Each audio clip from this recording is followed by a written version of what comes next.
What's going on, everyone? Jeremy here with the Quartering with some news on Apex Legends. Now, for a game that had probably one of the most successful launches in recent history, maybe ever, in terms of just coming out of nowhere and having no marketing going up into it, bringing on the largest influencers in the game led the game to massive original initial player counts that have, after those streamers and influencers have left the game, have only steadily declined into relative obscurity on places like Twitch. And now there are a lot of reasons for that, and I want to discuss them in this video, but I also want to talk about some of the issues that the game is having and continues to have with in-game issues. So in the latest blog post, Apex Legends has now banned almost 1 million players at this point. 770,000 players have been banned from Apex Legends.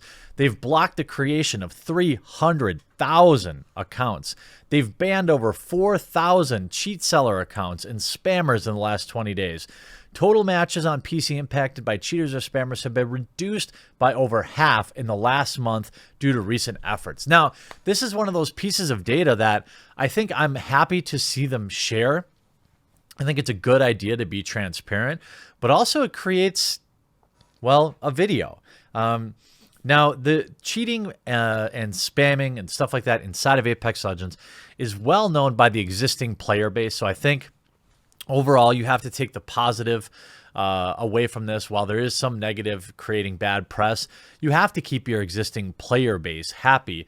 But the question is that much cheating really what's leading to the game falling off so much? And I do think it's absolutely part of it. Look, when cheating, and by the way, it's always an issue in online games, but when it was really bad, I remember back in the day when Call of Duty was just like, you couldn't get a straight game for hours, it just makes people leave the game. And when you talk about these numbers, 770,000 players have been banned. That's a major problem. And if your other team is cheating, you get discouraged, and even more so in a free game. In a game that was free for you to play in the first place, I think that makes the customer, to use a marketing term, less sticky, meaning, you know, I've got nothing invested in this game other than my time, so I'm just going to go back to Fortnite, or I'm going to go back to PUBG, we're going to go back to something else because there's too much glitching, there's too many issues inside the game, and I'm out of here. I think that absolutely does affect customers or players coming back. I think having huge streamers like Ninja and Dr. Disrespect abandon the game now that they're not being paid to play it tells you a lot, honestly. It tells you that, you know, if the game, I think if they were genuinely enjoying the game, or if their audience was wanting them to play the game, they would still be playing the game after the initial launch. The fact that they've both abandoned the game for the most part, as well as other large streamers, tells you a lot about the staying power of the game. And, you know, initially when I looked at this, I was kind of like, well, this only further strengthens my position that Battle Royale is just a game mode, not a video game. But you can't really, you know, my argument falls apart with the success of Fortnite. Well, Fortnite is putting out new content at a breakneck pace, a pace that is clearly impossible to keep up with, even for BioWare. And with all the success of the initial Apex Legends launch, they're losing people at a clip that is unsustainable. If we look at some of the recent streaming metrics, okay, now, just because people aren't streaming it doesn't mean it's not a popular game. Like, you know, games like Red Dead Redemption, these are not games that you know, the first thing you think about is streaming, or The Witcher 3, or, you know, any of these wildly popular games. You know, will Borderlands 3 be a big streaming game? Probably not. I mean, maybe. It's hard to say. But just to kind of put things in perspective, we can look at the average viewers and channels for Apex Legends has basically been in a steady decline. In fact, since just looking at this last week, right, when we're looking at starting from April 28th to today, it's absolutely cratering. If we could pull up even more data, you know, we see a 24-hour average, big deal. 2019 daily averages. Now, this goes back to February. So we can see it peak out at about 30,000 and then just a absolutely torrential slide with another little peak, but then here we are on May 6th at half of what it was peaking at even in early February. We could look at week 16 here. It's just not good. If we want to extend the data here, I mean, it doesn't paint a good picture, does it? If we extend the data, you had 250,000 average viewers in week 6, and right now in week 19, 15,000. That's might as well be nothing. Now, for any other game, okay, you could argue and say, well, 15,000 viewers or something, but not when you had 250,000. It just means that, look, if there is demand for this game, somebody else would be streaming and it would be popular. If we look at the average monthly viewers, even for Apex Legends, back in February, 211,000, back down to 79,000 after they lost all their influencers. So that drop is to be expected. But now when we look at April, we're down to 34,000. And then in May, 21,000. What is Apex Legends going to do to reverse this? I don't think that it can be reversed. Now, Fortnite did exist for a while before it was popular. It wasn't like they just came out of the gates as the best thing ever and just continued to be that forever. But the fact that we see a steady decline February, March, April, May, once we hit summer, people are outside more, people are playing video games a little bit less, although all the kids are on summer vacation. So maybe once the kids are out of school, you have a shot again to bring them back into the game with a big update. But the thing is, the game is what it is.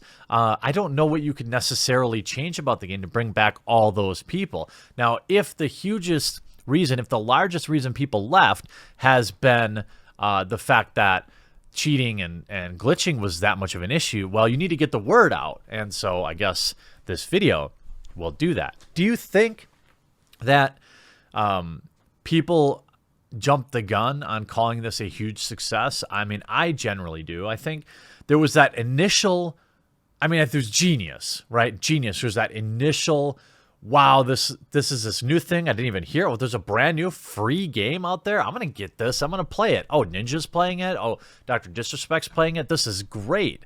But it just didn't have any staying power. And when we look at even how the market's reacting, it's not good. We talk about The Motley Fool, which is a financial thing, financial website. Apex Legends may have already peaked. The release of Apex Legends in February looked like the company may have had a hit on its hands. The company announced 25 million people tried the game in the first week. More than 2 million have played the game one time. Have played at one time. At one time. According to data from SuperData, it was the number 6 in gross PC game revenue and number 4 in consoles in its first month. It looked like Apex Legends would soon top Fortnite in popularity in a short amount of time. Well, maybe. The hot start didn't last. However, and Fortnite doesn't appear to be losing its crown anytime soon. For Apex Legends, an opportunity may have already come and gone. The hot start falls flat. In March, Apex Legends fell to number 9 in gross revenue and number 6 in consoles. It wasn't off the map, but it certainly didn't hold on to February's hot start. Another data point is the game's performance on Twitch. As I'm writing this, the game is number 6 in the most viewers on Twitch and has about 1/3 the number of viewers of Fortnite, which is second in viewers with 119,000. Look, and so I'm clear. There's no shame in being second or third to Fortnite. You're probably still printing money as a game. So let's be very clear. Being number 2, being number 3, being number 4 in this space is probably still wildly profitable. It's possible that Apex Legends attracted an early audience and is now building a more durable user base that will steadily grow long term, but I think the more likely scenario is that it's just not gaining the traction EA had hoped. When the game became a hit, attracts a cult-like following, it doesn't look like Fortnite's following is switching to Apex Legends just yet.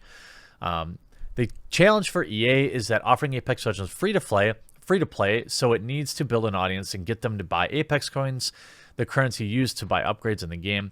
If a larger scale base forms like it did with Fortnite, the strategy can be extremely lucrative. But if the user base doesn't form, it can be very difficult to ever make significant money on the millions of dollars invested in building the game. Video game companies are trying to hit a home run with each game, and EA was hoping it'd take some of that Fortnite thunder in the Battle Royale format. That may not be working out as they hoped. EA was hoping Apex Legends would join the popular franchises in gaming, but the quick drop from number 6 to number 9 in PC games and from number 4 to number 6 in consoles isn't a good sign for the game's future, and if it can't attract a big audience soon, it could be a big whiff at trying to knock off Fortnite's Battle Royale title. I don't think that it's reasonable to call something like Apex Legends a failure. Certainly a lot of people played and enjoyed it. I played it for a couple of days, but I know that I wasn't their target. I'm not attracted to Battle Royale games anyway. There was nothing new and exciting for that game for me to want to keep playing it. It just didn't offer enough. It needed to eat some of Fortnite's lunch, and it failed. I think the cheating and the glitching and the spammers and scammers, this obviously hurt them. I mean, if you talk about numbers, I mean, if you ban 700,000 accounts, you know, maybe that's not a great thing. I don't know. I mean, maybe you could have figured out how to not ban them, but to convince them to not cheat or to block the cheat instead of banning them, and maybe they would have stayed. I don't know, but certainly the market has moved on, and if your game isn't fun unless people are cheating, that's probably a bad sign. I do wish the best for Apex Legends because I do support what they did. I like that it was free to play. I think it's just a stark reminder that a game has to be good, that influencers can get people to try things, but if your core product isn't high quality and value additive enough to keep people around, well, this headlines are going to be about how many people you ban and how bad you're falling, and not how great your game is. I do hope you enjoyed this video, though. We'll talk to you again real soon.